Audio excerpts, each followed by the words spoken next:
जी अब lecture continue करते हैं। हमने ख़त्म किया था नमाज से पहले डिसएग्रीमेंट तक। डिसएग्रीमेंट हमने स्टडी कर लिया था ज़्यादा। अब सवाल ये है कि अगर डिसएग्रीमेंट हमें कंफर्मिंग पार्टी की तरफ से रिपोर्ट हो और उसमें कोई स्पेसिफिक रीज़न भी मेंशन की गई हो डिसएग्रीमेंट की, तो अब की बात जो हमारे प्रोसीजर होंगे वो जनरल नहीं होंगे, क्योंकि रीज़न स्पेसिफिक आ गई, हमारे प्रोसीजर भी स्पेसिफिक होंगे।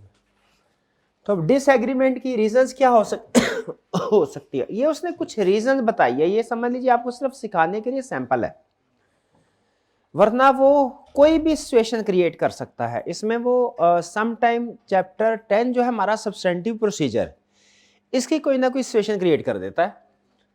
जैसे वो कहता है कि जी जवाब ये मिला कि लिक्विडेटर है, वो आपका डेटर का लिक्विडेटर पॉइंट हो चुका है और वो ये कह रहा है कि 20% सिर्फ आपको अमाउंट पे हो सकेगी। इसका मतलब है अब ये बैंक्रप्सी ऑफ डेटर की तरफ ले गया है, हमने उससे रिलेटेड प्रोसीजर बताने होंगे। या हो सकता है कि वो जवाब में ये कहे कि डिफेक्टिव इन्वेंट्री थी, रिटर्न हो गई है, इसीलिए डिफरेंस आ रहा है। तो अब आपने एनआरवी ऑफ इन्वेंट्री के प्रोसीजर लिखने होंगे, ठीक है, फोकस आपका उसकी तरफ चला जाएगा। तो जो भी स्पेसिफिक रीजन ऑफ डिफरेंस बताएगा हमने उसके लिहाज से फिर प्रोसीजर लिखने हैं।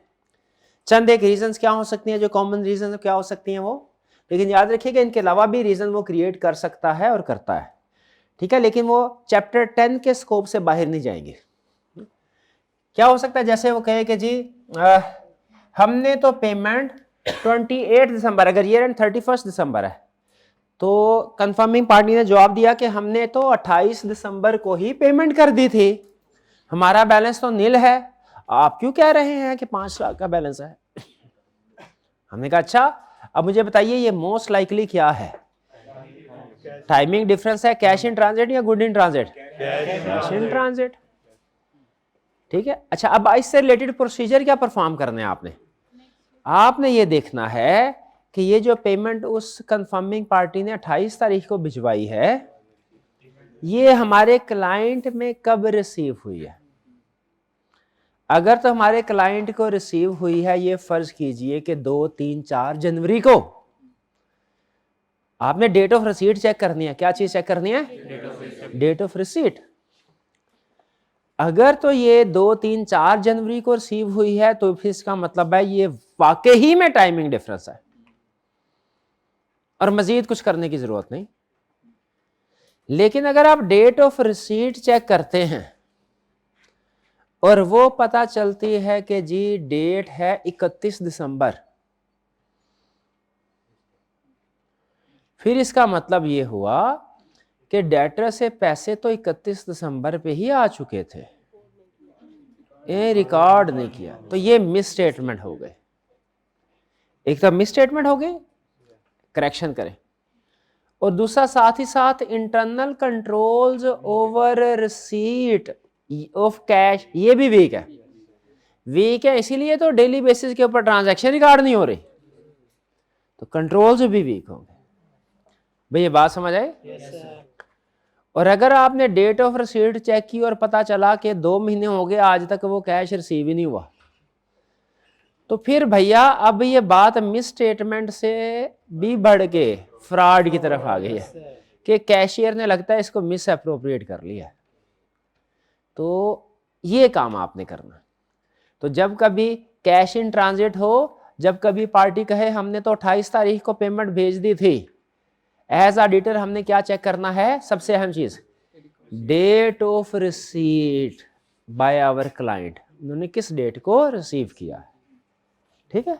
बाकी कहानी वो उस पर डिपेंड करेगी कि रिसीविंग की डेट क्या है, रिसीविंग की डेट ईयर एंड के बाद वाली है कि ईयर एंड के पहले वाली।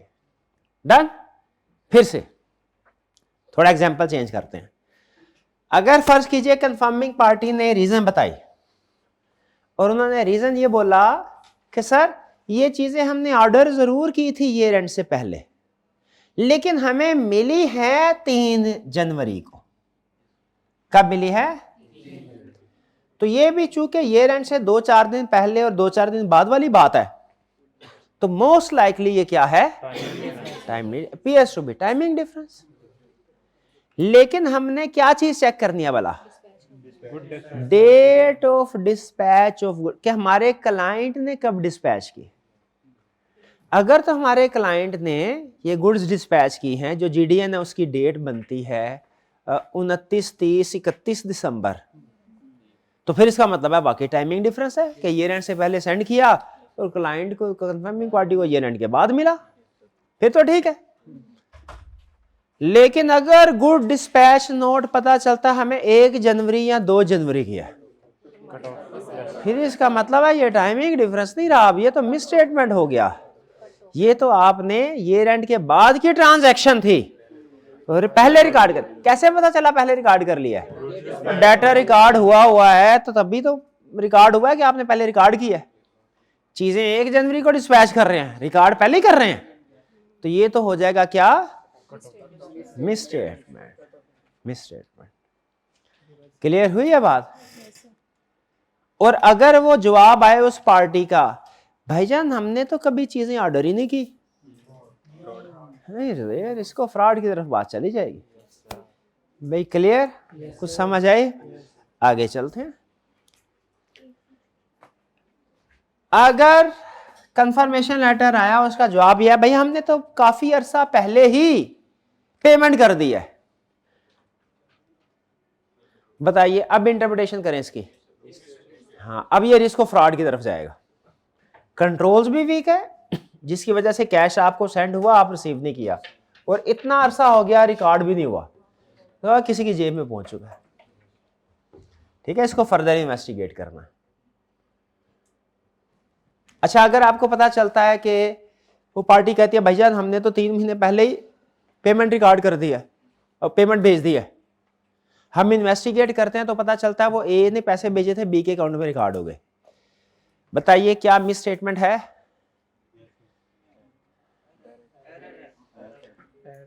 मिस स्टेटमेंट है या नहीं? फाइनेंशियल स्टेटमेंट्स में मिस स्टेटमेंट है या नहीं? क्यों नहीं है? ओवरऑल डेटर्स तो उसके अंदर ही है, मिस स्टेटमेंट नहीं है। क्या फ्रॉड है?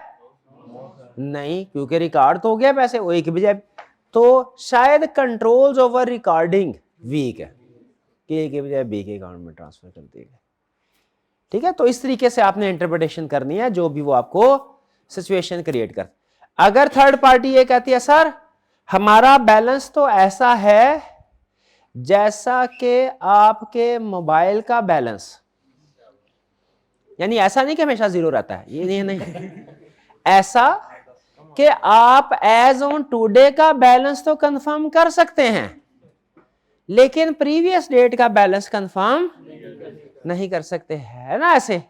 तो कुछ आईटी सिस्टम ऐसे होते हैं वो सिर्फ लेटेस्ट बैलेंस आपको शो करवाते हैं, हाँ लेटेस्ट वर्जन, और कुछ हाँ अगर प्रॉपर कुछ ऐसे होते हैं जैसे प्रॉपर बैंकिंग सिस्टम, आप 5 साल पुराना भी बैलेंस निकालना चाहें वो भी ले आएंगे, वो वेरी करता है ना अकाउंटिंग सिस्टम की क्या कैपेबिलिटी है।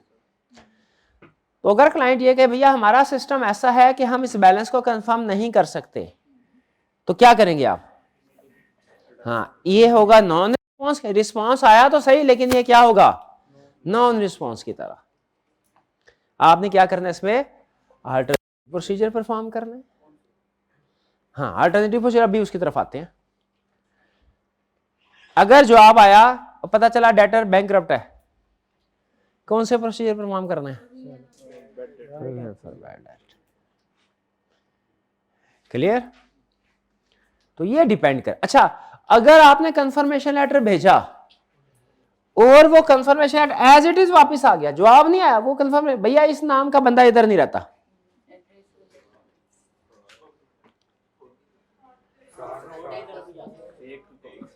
इसमें एक छोटी रीजन हो सकती है, एक बड़ी रीजन। छोटी रीजन क्या हो सकती है? एड्रेस गलत है, उसको चेक कर लो। और बड़ी रीजन क्या हो सकती है? वो बंदा नहीं है, फेक से रेवेन्यू रिकॉर्ड हुआ है। ठीक है, तो इस तरीके से इसमें आपने सीखा क्या इस लर्निंग ऑब्जेक्टिव में कि जनरल डिसएग्रीमेंट जनरल होगा, हमारे प्रोसीजर भी जनरल होंगे। डिसएग्रीमेंट अगर स्पेसिफिक होगा स्पेसिफिक होंगे। अगर स्पेसिफिक डिसएग्रीमेंट में जनरल प्रोसीजर लिख दे 0 नंबर मिलेंगे, 0। इसका ध्यान रखना है आपने। चलिए आगे चलते हैं। नेक्स्ट, अच्छा अगर रिस्पॉन्स कंफर्मेशन लेटर भेजा, एग्री हुआ, ओके, डिसएग्री हुआ तो हमने देखना है स्पेसिफिक रीजन दिया कि नहीं दी, अकॉर्डिंगली प्रोसीजर लिखेंगे। अगर जवाब आया ही नहीं फिर क्या होगा, रिमाइंडर भेज दिया बस, और हो गया सारा कुछ जो उन्हें कहना कहलाना था क्या नहीं, अल्टरनेटिव प्रोसीजर। अच्छा अब डिपेंड करता है, अब आई कैप ने एक दफा एक दाव खेला, एक ही दफा खेला उसने, लेकिन दाव देख, उसने कहा भैया नेगेटिव कंफर्मेशन सेंड की थी, उसका जवाब ही नहीं आया, क्या करेंगे? कहा जी अल्टरनेटिव प्रोसीजर परफॉर्म करेंगे, फिट कर दिए। उसने कहा आपने देखा ही नहीं क्या, नेगेटिव कंफर्मेशन, इसका तो जवाब इसमें कुछ भी नहीं करना था। तो जो नॉन रिस्पॉन्स पे अल्टरनेटिव प्रोसीजर परफॉर्म करने हैं ना, पॉजिटिव के केस में करने हैं, नेगेटिव के केस में नहीं करने। तो केस स्टडी में ध्यान से ख्याल रखना है, क्या पॉजिटिव कंफर्मेशन सेंड कर रहे हैं कि नेगेटिव कंफर्मेशन सेंड कर रहे हैं, और क्या ध्यान रखना है, ये एंड पे सेंड कर रहे हैं कि इंटरिम डेट पे सेंड कर रहे हैं, और क्या ध्यान रखना है, डेटर्स को सेंड कर रहे हैं कि क्रेडिटर को कर रहे हैं। क्योंकि क्या क्या फर्क पड़ेगा, डेटर्स को सेंड करेंगे, जवाब नहीं आता तो अल्टरनेटिव प्रोसीजर कुछ और है, क्रेडिटर नहीं, कुछ और नहीं है, सेम सेम बट डिफरेंट है, सेम सेम बट डिफरेंट। यानी उसमें भी डॉक्यूमेंट चेक करने हैं, उसमें भी डॉक्यूमेंट चेक करने हैं, लेकिन डेटर के केस में कौन से होंगे, sale invoice, good dispatch note, sales order, acknowledgement of customer. Creditor के केस में क्या होंगे, हाँ जी जीडी नहीं जीआरएन, हाँ GRN, sale invoices, GRN, supplier invoices, GRN, purchase order, ये होंगे। डेटर के केस में होगा कैश रिसीव चेक करो ईयर एंड के बाद, क्रेडिटर के केस में क्या होगा, कैश वेट चेक करो। हाँ एक दोनों में सेम होगा कि अकाउंट स्टेटमेंट्स मंथली देख लो, अकाउंट स्टेटमेंट बताया ना क्या है, कोई नहीं पता आपको। एक्सटर्नल कंफर्मेशन और अकाउंट स्टेटमेंट में क्या फर्क है, ये मेरा भाई बताएगा, मजाला बता सके, मजबूरी बता देगा कोई ना कोई, सवाल का जवाब नहीं बताएगा मेरा भाई, दोनों में से कोई भी। हालांकि दोनों बिल्कुल मुतमिन हो गए, बट अब थोड़ा परेशान हो गए हैं, इजी रहे, कोई मसला नहीं। एक्सटर्नल कंफर्मेशन और अकाउंट स्टेटमेंट में क्या फर्क है, हाँ अकाउंट स्टेटमेंट जो फन है, आधा सही बता दिया इन्होंने, आधा नहीं बता सके। एक्सटर्नल कंफर्मेशन जो ऑडिटर थर्ड पार्टी को भेजता है, अकाउंट स्टेटमेंट जो क्लाइंट थर्ड पार्टी को भेजती है। आपस में एक दूसरे का बैलेंस में टैली करते रहते हैं ना, हमें अपनी टेंशन है कि फाइनेंशियल में ठीक हो, उनको अपनी भी तो टेंशन है कि हमारे बैलेंस एक दूसरे से मैच करें, लेकिन हम प्रेफर एक्सटर्नल कंफर्मेशन को करते हैं, क्यों, क्योंकि वो डायरेक्ट है, मोर रिलायबल है, डायरेक्ट है, मोर रिलायबल है। तो ये अब आपको पता चल गया, नॉन रिस्पॉन्स करना है अल्टरनेटिव पर, और क्या करो, और कट ऑफ टेस्ट भी परफॉर्म कर लो। हाँ परचेज, अगर क्रेडिटर है तो cut off on cells perform कर लो, परचेज, अच्छा डेटर्स है तो कट ऑफ ऑन परचेजेस करना है, सेल्स, शाबाश, सेम सेम बट डिफरेंट। हाँ एक और के, अगर डेटर का केस है तो उसकी कोई डिस्प्यूट अगर हो ना, डिस्प्यूट, उसकी कॉरेस्पॉन्डेंस भी चेक कर लो, कॉरेस्पॉन्डेंस से रीजन समझ आ जाएगी क्या है, ठीक है, ओके। फिर आगे चलते हैं। नेक्स्ट मिसाल दे रहा हूं, सीरियस नहीं लेना। आपने एक डेटर को कंफर्मेशन लेटर सेंड किया, आप ऑडिटर हैं, उसका जवाब आया, आपने जवाब खोल के देखा, उधर कोई गैर पार्लिमानी अल्फाज लिखे हुए हैं। वो कौन से होते हैं, ये वाला है। क्या करेंगे, क्या करेंगे आप, उसने उसी जुबान में जवाब नहीं देना। प्रोविजन फॉर बैड डेट, क्या करना है? Provision for. याद है जब कभी डेटर के साथ डिस्प्यूट अराइज होता है, कोई भी इंडिकेशन, वो केस स्टडी के अंदर इंडिकेशन देगा ऐसे, जैसे आपको पता चलेगा डेटर के साथ डिस्प्यूट अराइज हो गया, इंडिकेशन कोई भी दे सकता है। अगर डिस्प्यूट अराइज हो गया तो क्या करना है हमने? Provision for bad. चलिए अब आगे चलते हैं। अब ये नॉन रिस्पॉन्स में क्या करना समझ आ गया। तो हमने इसमें खास तौर पे जो चीजें देखनी है ना, वो ये ज़हन में रखिए। आपने देखना है पॉजिटिव कंफर्मेशन के नेगेटिव कंफर्मेशन, आपने देखना है डेटर को सेंड किया कि क्रेडिटर को, आपने देखना है इंटरिम डेट पे कंफर्मेशन सेंड किया या के फाइनल। ये 3 पॉइंट्स लिख ले केस स्टडी के अंदर। आंखें खोल के, आंखें खोल के दिमाग की बत्ती जला के चीजें देखनी है। 3 चीजें, डेटर के क्रेडिटर, पॉजिटिव के नेगेटिव, और इंटरिम डेट पे या के फाइनल डेट पे।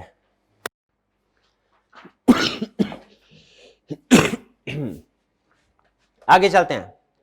रिस्पॉन्स अगर उसके ऊपर डाउट्स हैं, मशकूक सा रिस्पॉन्स आया, आपको एग्जाम से 2 दिन पहले ईमेल आ गई,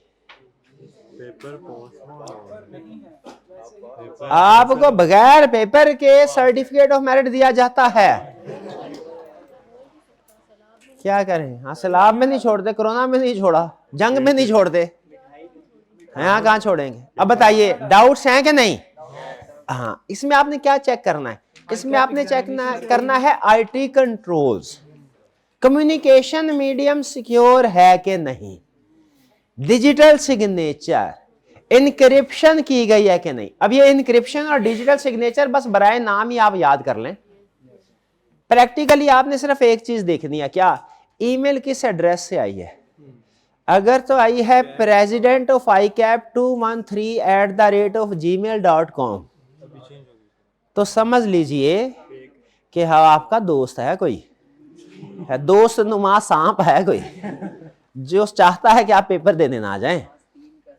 हाँ, आस्तीन का सांप। और अगर नहीं, दोस्त अच्छे होते हैं, अच्छे होते हैं ना। तो अगर ईमेल आई है ICAP president@icap.org.pk, तो चूंकि ICAP की डोमेन है, इसका मतलब क्या हुआ? सही बात है, ठीक है। लेकिन ये बड़े ध्यान से देखना है, ये बड़े ध्यान से देखना है। हाँ जी, एक होता है ICAP, ICAP, एक होता है ICAP।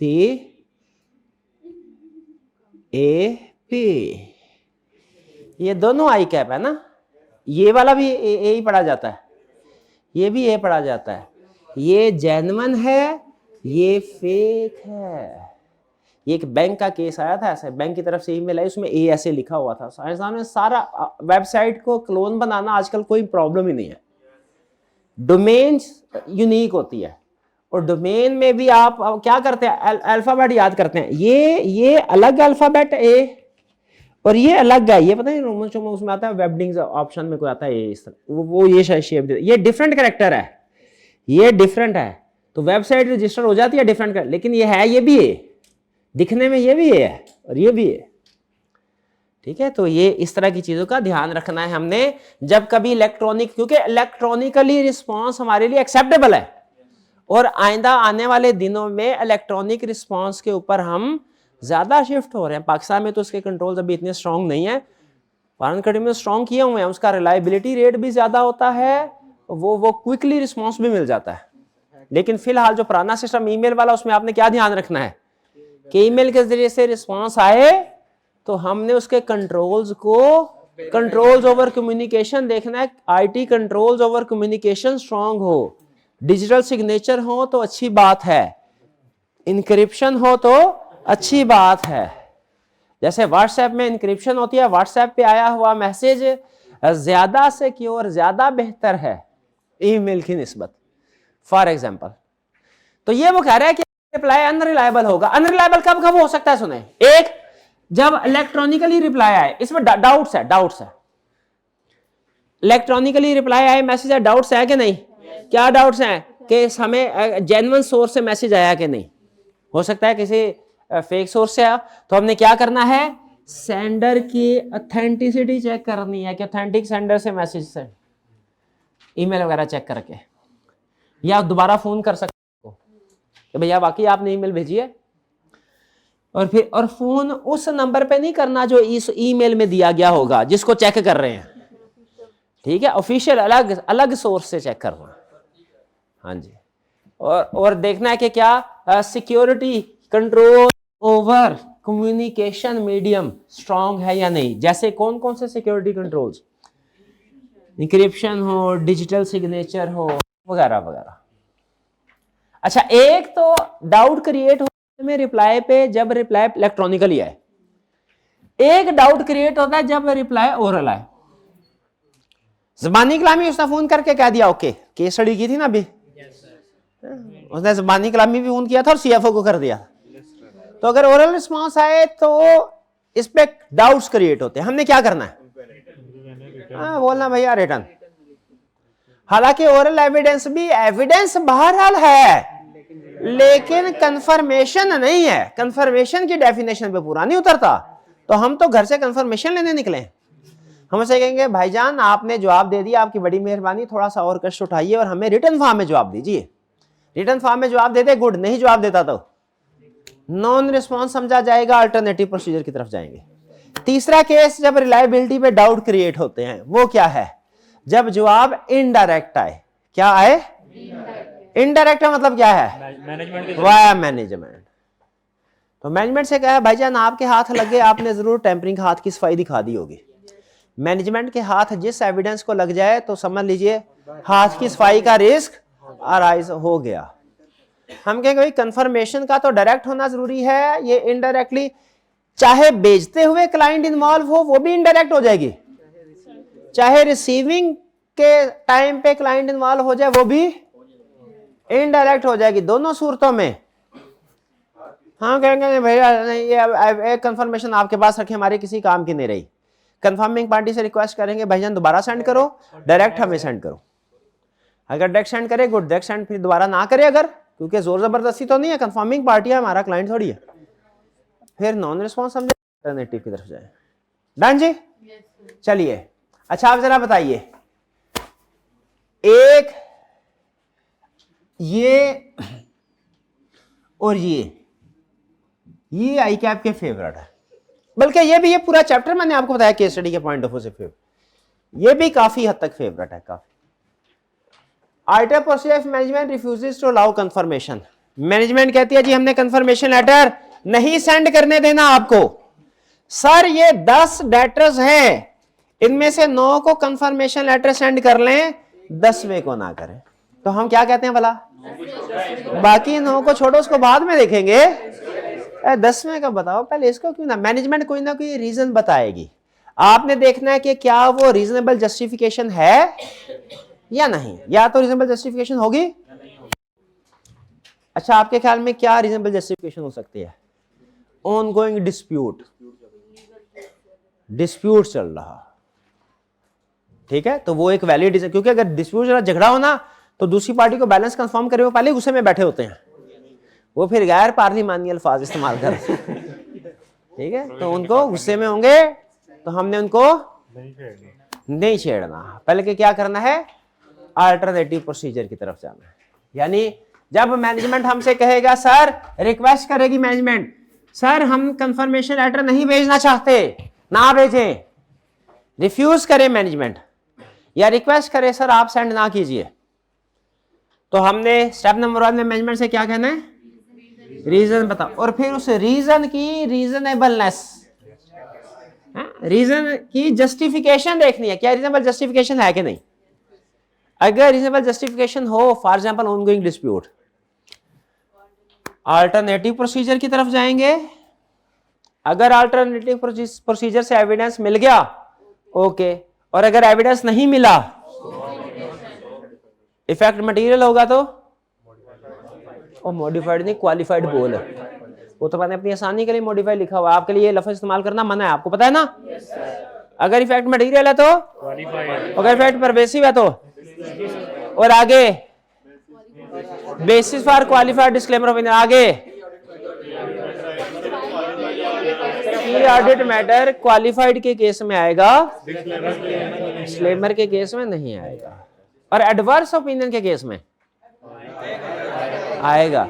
लेकिन और उसमें खास तौर पे एडवर्स में एक चीज का ध्यान रखना होता है कि एडवर्स ओपिनियन की मौजूदगी में की ऑडिट मैटर की वर्डिंग ऐसी ना हो जिससे लगे कि की ऑडिट मैटर पे सेपरेट ओपिनियन दे रहे हैं। याद है? भूल गया, चैप्टर 2 रिवाइज करें। ब्रेनस्केप नहीं ना यूज कर रहे, ब्रेनस्केप नहीं ना यूज कर रहे, तो भूलना ही है और क्या। आगे चलते हैं। इफ रिफ्यूजल इज अनरीजनेबल, अगर रिफ्यूजल अनरीजनेबल है फिर क्या करना है? तो भाई ये तो इस पे तो हमें अल्टरनेटिव प्रोसीजर की तरफ जाने की जरूरत ही नहीं है। ये तो मैनेजमेंट का कसूर है, ये तो मैनेजमेंट ही तौबा करे तो काम आगे चलेगा, वरना नहीं चलेगा। तो इसमें एक ही अल्टरनेट प्रोसीजर है, क्या कि दो साहब गवर्नेंस को कम्युनिकेट करो, उनसे कहो सर आपकी जो मैनेजमेंट है ना ये बिला वजह स्कोप लिमिटेशन इंपोज कर रही है, इनको जरा कान खींचे इनके। अगर तो दो साल भी गवर्नेंस प्रेशर डाल के मैनेजमेंट को मना कर दें और मैनेजमेंट हमें अलाउ तो गुड, लेकिन अगर स्टिल स्कोप लिमिटेशन रहती है डायरेक्टर्स को बताने के बावजूद, तो ये कौन सी स्कोप लिमिटेशन होगी? मैनेजमेंट इंपोज स्कोप लिमिटेशन में इफेक्ट ऑडिट रिपोर्ट पे तो जाता ही जाता है, मैनेजमेंट की इंटेग्रिटी पे भी जाता है, और इंटेग्रिटी की वजह से रिस्क ऑफ फ्रॉड भी इंक्रीज हो जाता है। हम ये सोचते हैं कि मैनेजमेंट ने बिला वजह स्कोप लिमिटेशन इंपोज किया है, क्या वजह है? ये डेटर को कंफर्मेशन लेटर सेंड करना है, इनका कोई लड़ाई झगड़ा भी नहीं है, डेटर भी सिग्निफिकेंट है, तो हमें कंफर्मेशन लेटर भेजने नहीं लगता है ये फेक डेटर है, risk of fraud. Scope limitation तो डिस्कस करना ही करना है, लेकिन इसमें मैनेजमेंट की इंटेग्रिटी को भी डिस्कस करना है, रिस्क ऑफ फ्रॉड को भी डिस्कस करना है, ज्यादा मसला हुआ तो विड्रॉल को भी डिस्कस करना है। ठीक है, क्या करना है? स्कोप लिमिटेशन को तो डिस्कस करना ही करना है।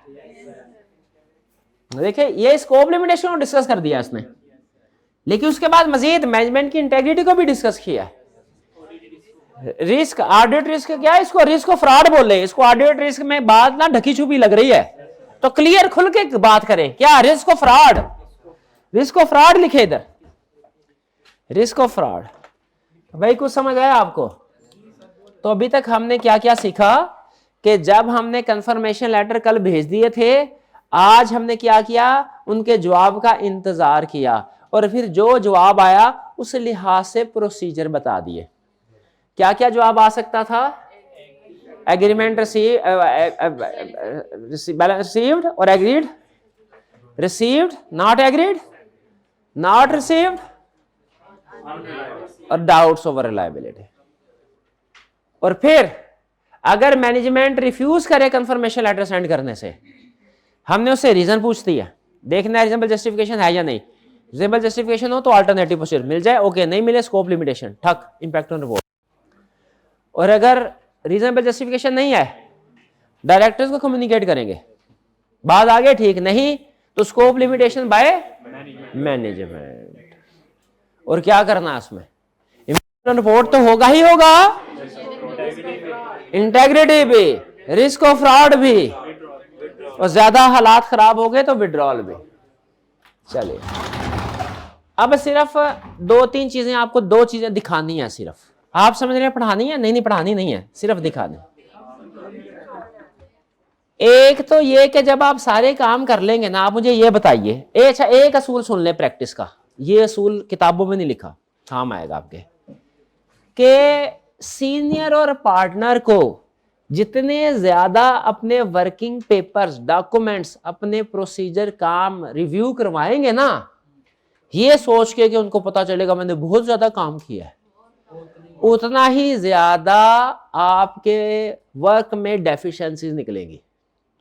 तो हम कोशिश ये करते हैं, अच्छा सीनियर वो समझा जाता है जब पार्टनर को रिव्यू करवाने के लिए जाए तो कम से कम डॉक्यूमेंट शो करवाए। हमारे प्रैक्टिस में एक सीनियर थे, उनके बारे में मशहूर ये था कि पार्टनर को जो कुछ चाहिए होता है उन्होंने पहले सफ़े के ऊपर ही सारी चीज़ें समरी बना के लिख दी होती हैं, वो पार्टनर को पहले सफ़े से आगे जाने नहीं देते, क्योंकि इंसान है ना, हर सफ़े पे कुछ ना कुछ हमारी होगी डेफिशिएंसी, इंसान है। तो ये इसीलिए मुझे बताइए, अगर आपने 50 कंफर्मेशन लेटर भेजे हैं, पार्टनर रिव्यू करने के लिए है, तो 50 के 50 उनके सामने रखेंगे तो के समरी, एक पेज की समरी रख देंगे, हाँ समरी, वरना 5 सामने रखे ना, अगर किसी में स्पेलिंग में पार्टनर का मूड अगर खराब हुआ तो स्पेलिंग मिस्टेक पे भी क्लास हो जाती है। हालांकि बजाय स्पेलिंग मिस्टेक का हमारे ऑडिट प्रोसीजर से कोई लेना देना नहीं है डायरेक्ट, लेकिन मूड पे डिपेंड करता है। तो इसीलिए कोशिश क्या करनी चाहिए, समरी दें भैया, समरी। उन्होंने कहा सर ये देखें, आपको जो सारा ये चाहिए, हमने क्या किया है, क्या प्रोसीजर परफॉर्म किए, क्या क्या मसले आए, सारा कुछ आपको इस सफ़े पीछे जो कुछ पढ़ के आया है ना, लर्निंग ऑब्जेक्टिव 1 से लेके एंड तक सबकी समरी इधर आ गई। सर ये देखें क्या लिखा गया, based on the result of sample should artist should draw a conclusion about likely misstatement in population. यानी सारा काम करने के बाद अब आपने फाइनल कंक्लूजन के ऊपर पहुंचा है, पूरा काम प्रेजेंट कर देना है और बताना है कि फाइनल मटेरियल मिसस्टेटमेंट है या नहीं। आखिरी फैसला हमारा यही होता है ना, क्या कि कोई मटेरियल मिसस्टेटमेंट है या नहीं। सुन लें, कह रहे समरी में क्या लिखना है, आपने लिखा है कि हमने टोटल डेटर्स लिखने हैं, टोटल डेटर्स इतने के थे, हमने इसमें से इतनी अमाउंट का सैंपल सेलेक्ट किया। टोटल डेटर बता दिए कितने, सैंपल बताए, कुछ इसमें नंबर ऑफ पार्टीज भी बता देते हैं, वो भी बताना चाहिए, वो भी बता सकते हैं। टोटल डेटा बता दिए, सैंपल कितना आया वो बता दिया। फिर क्या किया, 4 कैटेगरीज बनाई। पहली कैटेगरी कौन सी, रिसीव्ड एंड एग्रीड, यानी ये जितना सैंपल उठाया था ना 579 500, अब उसकी क्लासिफिकेशन बता रहा है। पहले क्या, कितने रिप्लाई आए, बताइए क्या ये मिस स्टेटमेंट है, ओके। दूसरा, एक्सेप्शन आइडेंटिफाइड एंड रिकंसाइल्ड, यानी डिफरेंसेस आए थे लेकिन बाद में रिकंसाइल्ड, यानी शुरू में मसला था, बाद में मसला हल हो गया। बताइए अगर ऑडिट रिपोर्ट साइन होने से पहले पहले कोई मसले बड़े बड़े हैं लेकिन हल हो गए हैं, वो मिस स्टेटमेंट होती है या नहीं होती, ये भी क्लियर हो गया। तीसरा, नॉन रिप्लाईज, रिप्लाई आए ही नहीं but agreed using alternative procedures, ये भी नहीं, ओके। एक्सेप्शंस स्टिल अनरिजॉल्व्ड, क्या आ गया, मिस स्टेटमेंट। कितने की मिस स्टेटमेंट, सिर्फ ये मिस स्टेटमेंट 14,300। तो मुझे बताइए कि हमारे टोटल डेटर्स में कितने की मिस स्टेटमेंट है, हमारे टोटल डेटर्स में कितने की मिस स्टेटमेंट है, टोटल डेटा में कितने, टोटल, मैं क्या पूछ रहा हूं, टोटल की, आप बता रहे हैं सैंपल की। प्रोजेक्शन करना भूल गए हैं ना,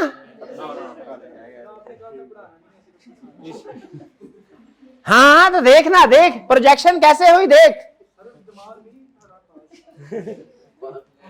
बताइए टोटल, कैलकुलेटर कैलकुलेटर कैलकुलेटर, कितने की प्रोजेक्टेड मिस स्टेटमेंट है, 579 में 14,300 की हो तो 1248 में कितने की मिस स्टेटमेंट होगी। ये कैलकुलेशन एक रॉकेट साइंस कैलकुलेशन है, क्या है, रॉकेट साइंस कैलकुलेशन है। इतने में इतने की मिस स्टेटमेंट तो इतने में कितने की होगी। कभी आज तक आपने की ऐसी कैलकुलेशन, आज करें करें। इसको कहते हैं प्रोजेक्शन, क्या बोलते हैं, तो बताइए प्रोजेक्शन करके बताइए, सैंपल की बेस पे प्रोजेक्शन करके बताइए कि प्रोजेक्टेड मिस स्टेटमेंट कितनी है, 30,000। तो बताइए मटेरियलिटी लेवल के साथ 14,000 को मिलाए कंपेयर करेंगे, ये देखने के लिए कि मिस स्टेटमेंट का इफेक्ट इमटेरियल है कि मटेरियल, के 30,000। ये सैंपलिंग का एक चैप्टर हमने पढ़ना है, उसकी केस स्टडी में आईकैप ने टेस्ट किया है कि सैंपलिंग करके डायरेक्ट 14,000 की तरह की अमाउंट आ रही थी, उसके साथ मटेरियलिटी को कंपेयर कर दिया, सोन कहने लगे ठीक है इमटेरियल है। उसने कहा भाई प्रोजेक्शन किसने करनी थी, सैंपलिंग का असूल है, सैंपलिंग करो तो,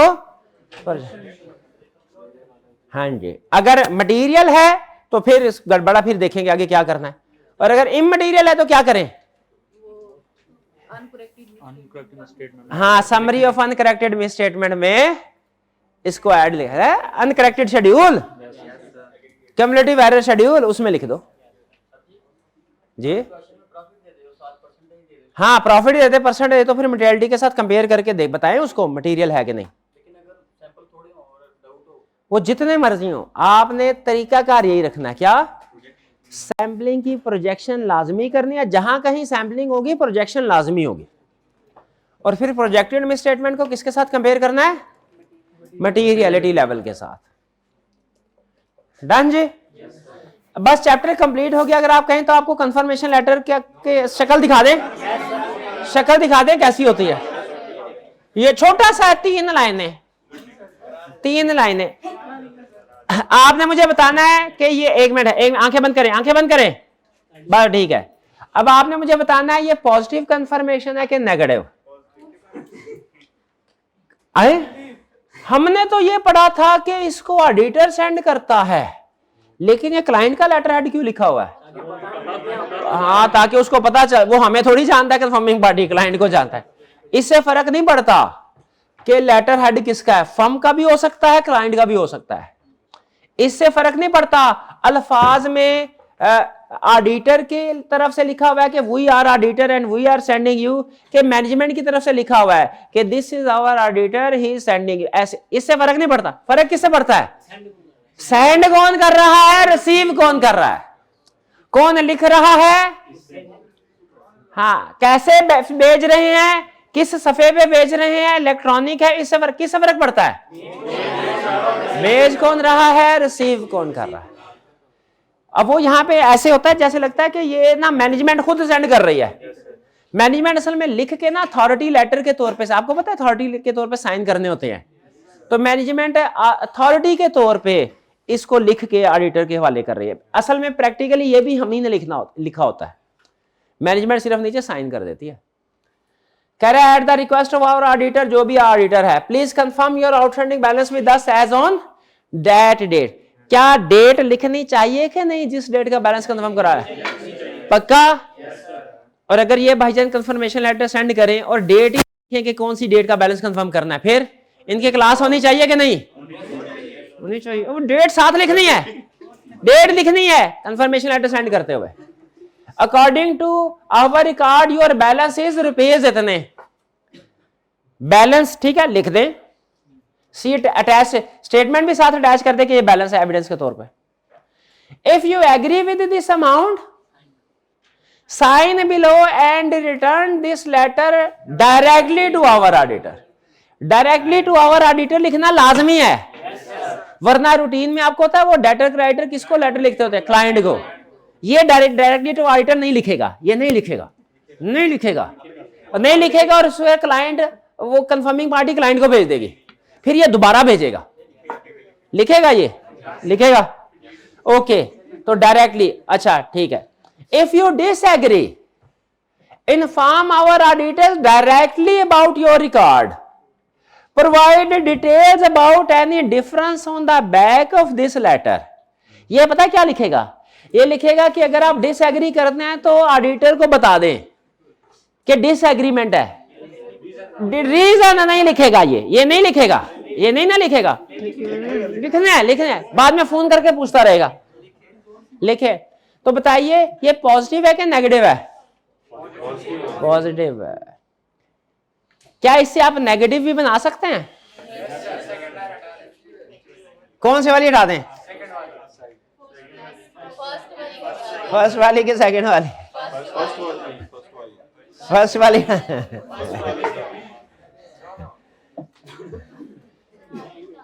नेगेटिव में सिर्फ डिसएग्रीमेंट वाले केस में रिस्पांस आता है, ये मांगते। तो पॉजिटिव में दोनों लाइनें आएंगी, नेगेटिव में सिर्फ सेकंड वाली आएगी, फर्स्ट वाली नहीं, क्योंकि अगर एग्री है तो हम उन्हें कुछ मांगते नहीं है एविडेंस। भाई कुछ बात समझ आए?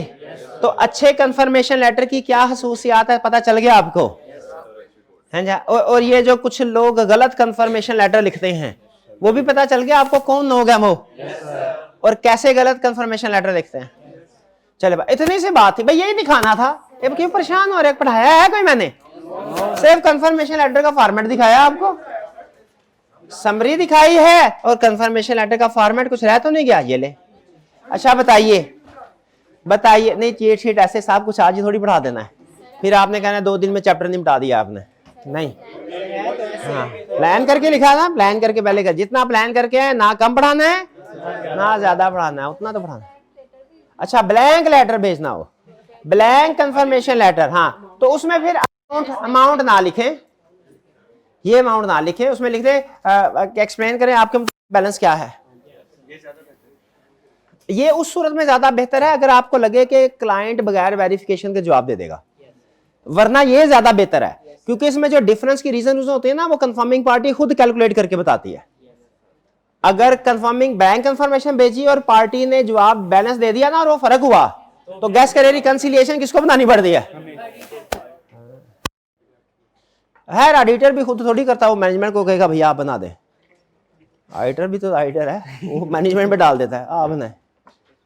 चलिए मैनेजमेंट को भी पता है पिज्जा सीधा खिलाना है, ऑडिटर मान जाएगा।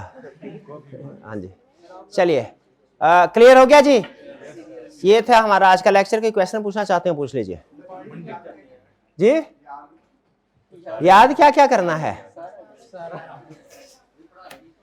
इसमें? जो नॉन रिस्पॉन्स है ये याद करें, ये जल्दी जल्दी में मैं बता देता हूं आपको, ठहर जाए बस, ये 1 मिनट दे दें मुझे, इसके बाद आपकी छुट्टी। सुन लें, डेफिनेशन याद करनी है, एग्जाम्पल तो आपको पता चली गई है। व्हेन ऑडिटर में ओमिट एक्सटर्नल कंफर्मेशन, ये याद करना है। ऑडिट प्रोसीजर याद करें, ये लर्निंग ऑब्जेक्टिव 2। नेगेटिव कंफर्मेशन की 4 कंडीशन याद करें। ऑडिट प्रोसीजर जनरल वाले प्रोसीजर याद करें, ये इस पेज के 144, स्पेसिफिक वाले नहीं, जनरल वाले। अल्टरनेटिव प्रोसीजर बहुत अहम, ये याद करें, ये वाला हिस्सा। लर्निंग ऑब्जेक्टिव 5, ये याद करें। ये असल में वो चीजें हैं जो आपको याद हो चुकी हैं, वो सिर्फ रिवाइज समझे करें। हाँ नहीं करना, आपने मोबाइल इस्तेमाल नहीं करना, आपने मूवीज नहीं देखनी, यूट्यूब नहीं देखना। पॉजिटिव कंफर्मेशन इसको बस रीड कर लीजिएगा, ब्रेनस्केप करना है, ब्रेनस्केप। और ये नेक्स्ट लेक्चर जो हमारा मंडे को होगा, कल लेक्चर नहीं होगा, मंडे को होगा, कल सैटरडे है, कल लेक्चर नहीं होगा, मंडे को होगा। तो मंडे को जो लेक्चर होगा उसमें आपके जो जितने भी चैप्टर्स होंगे कम से कम 30% मास्टरी लेवल, 30% मास्टरी लेवल हर चैप्टर का होना चाहिए आपका, ठीक है जी। 30%, 30। चलिए आज का लेक्चर यहाँ खत्म करते हैं, अल्लाह हाफिज।